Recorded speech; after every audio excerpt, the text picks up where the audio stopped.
ಬಾನು ಮುಸ್ತಾಕ್ ಅವರಿಂದ ದಸರಾ ಉದ್ಘಾಟನೆಯ ವಿಚಾರಕ್ಕೆ ಸಂಬಂಧಪಟ್ಟಂತೆ ಬಾನು ದಸರಾ ಉದ್ಘಾಟನೆ ಮಾಡೋದರಲ್ಲಿ ಯಾವುದೇ ರೀತಿಯ ಅಭ್ಯಂತರ ಇಲ್ಲ ಅಂತ ತುಮಕೂರಿನಲ್ಲಿ ಕರವೇ ರಾಜ್ಯಾಧ್ಯಕ್ಷ ಪ್ರವೀಣ್ ಶೆಟ್ಟಿ ಹೇಳಿಕೆಯನ್ನು ಕೊಟ್ಟಿದ್ದಾರೆ. ಬಾನು ಕನ್ನಡಿಗರೇ ಅಲ್ವಾ, ಅವರಿಗೂ ಅಭಿಮಾನ ಇದೆ. ಸೊ ನಮ್ಮದು ಜಾತ್ಯತೀತ ರಾಷ್ಟ್ರ, ಒಟ್ಟಿಗೆ ಬದುಕಬೇಕು ಅಂತ ರಾಷ್ಟ್ರಕವಿ ಅವರು ಹೇಳಿಲ್ವಾ ಅಂತೇಳಿ. ರಾಷ್ಟ್ರಕವಿ ಅವರು ಹೇಗೆ ವಿಶ್ವಮಾನವರಾದರು, ಸೊ ಹಂಗಾಗಿ ಅವಕಾಶ ಇದೆ ಮಾಡಲಿ ಅನ್ನೋ ರೀತಿಯಲ್ಲಿ ಎಲ್ಲ ಧರ್ಮವನ್ನು ದೇವರನ್ನು ಪ್ರೀತಿ ಮಾಡಬೇಕು.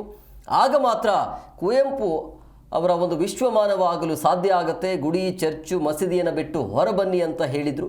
ಸೊ ಉದ್ಘಾಟಿಸಬೇಕಾದ್ರೆ ಚಾಮುಂಡಿ ಮೇಲೆ ಅಭಿಮಾನ ಇರಲಿ ಅನ್ನೋ ರೀತಿಯಲ್ಲಿ ಮಾತನಾಡಿದರು. ಸೊ ಕನ್ನಡಾಂಬೆ ಮೇಲೆ ಅಭಿಮಾನ ಇದ್ದು ಉದ್ಘಾಟನೆ ಮಾಡಲಿ ಅಂತ ಈ ರೀತಿಯಾಗಿ ಹೇಳಿಕೆಯನ್ನು ಕೊಟ್ಟಿದ್ದಾರೆ ತುಮಕೂರಿನಲ್ಲಿ ಕರವೇ ರಾಜ್ಯಾಧ್ಯಕ್ಷರಾಗಿರುವಂಥ ಪ್ರವೀಣ್ ಶೆಟ್ಟಿ.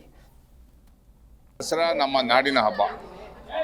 ಚಾಮುಂಡೇಶ್ವರಿ ಮುಖಾಂತರ ಮೈಸೂರು ದಸರಾವನ್ನು ನಾವೆಲ್ಲರೂ ಸಹ ಆಚರಣೆ ಮಾಡ್ತೀವಿ.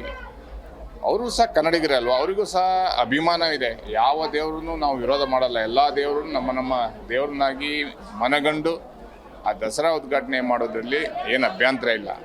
ಅವ್ರ ಪ್ರೀತಿಯಿಂದ ಎಲ್ಲರ ಮೇಲೆ, ಎಲ್ಲ ದೇವ್ರ ಮೇಲೆ ನಂಬಿಕೆ ಇಡಬೇಕಾಗತ್ತೆ. ನಾವು ಭಾರತ ದೇಶದಲ್ಲಿರೋದು ಒಂದೇ ಜಾತಿ ಒಂದೇ ಧರ್ಮದವ್ರು ನಾವು ಬದುಕ್ತಾ ಇಲ್ಲ. ಎಲ್ಲ ಒಟ್ಟಿಗೆ ಬದುಕೋದ್ರ ಮುಖಾಂತರ ಜಾತ್ಯತೀತ ದೇಶವಾಗಿ ನಾವು ಒಟ್ಟಿಗೆ ಹೋಗ್ಬೇಕಾಗತ್ತೆ. ಯಾವ ಅವರ ಕಾರ್ಯಕ್ರಮದಲ್ಲೂ ನಮ್ಮ ಕನ್ನಡಿಗರು, ಹಿಂದೂಗಳು ಹೋಗಿ ಉದ್ಘಾಟನೆ ಮಾಡ್ಬೋದು. ಎಲ್ಲರೂ ಬಾಂಧವ್ಯದಲ್ಲಿ ಕೆಲವು ಕಡೆ ದರ್ಗದಲ್ಲಿ, ಒಂದೇ ದರ್ಗದಲ್ಲಿ ಎರಡು ದೇವರುಗಳು ಇರುವಂಥದ್ದು ನಾವು ನೋಡ್ತಾ ಇದ್ದೀವಿ. ಆದ್ದರಿಂದ ಇಲ್ಲಿ ಅವ್ರು ಬೇಡ ಇವ್ರು ಬೇಡ ಅನ್ನೋವಂಥದ್ದು ಬೇಕಾಗಿಲ್ಲ. ಅದ್ರ ಜೊತೆಯಲ್ಲಿ ಅವರಿಗೂ ಸಹ ಎಲ್ಲ ದೇವ್ರ ಬಗ್ಗೆನೂ ಅಭಿಮಾನ ಇದ್ರಾಯ್ತು. ಎಲ್ಲೋ ಒಂದು ಕಡೆ ಅವರು ಕನ್ನಡೀಕರಣವನ್ನು ಬರೀ ಭುವನೇಶ್ವರಿ ಮೇಲೆ ಏನೋ ಒಂದು ಮಾತು ಹೇಳಿದ್ದಾರೆ. ಸ್ವಲ್ಪ ಮಾತಾಡಿರೋದು ಈಗ ವೈರಲ್ ಆಗ್ತಿದೆ. ಅರಿಶಿನ ಕುಂಕುಮ ಅಂತ ಇದೆ.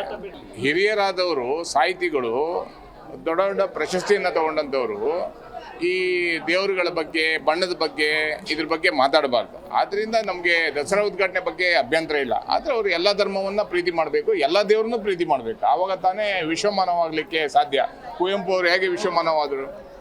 ಗುಡಿ, ಚರ್ಚು, ಮಸೀದಿಗಳ ಬಿಟ್ಟು ಹೊರ ಬನ್ನಿ ಅನ್ನುವಂಥ ಮಾತನ್ನು ಹೇಳಿದರು. ಈಗ ಅವರು ಇವಾಗ ಆ ಉದ್ಘಾಟನೆ ಮಾಡಬೇಕಾದ್ರೆ ಚಾಮುಂಡಿ ತಾಯಿಯ ಮೇಲೆ ಅಭಿಮಾನ ಮತ್ತು ಕನ್ನಡಾಂಬೆಯ ಮೇಲೆ ಅಭಿಮಾನ ಇದ್ದೇ ಅವ್ರು ಮಾಡುವಂಥದ್ದು. ಅಭಿಮಾನವನ್ನೇ ಇಟ್ಕೊಂಡು ಅವ್ರು ಮಾಡಲಿ, ಉದ್ಘಾಟನೆ ಮಾಡಲಿ.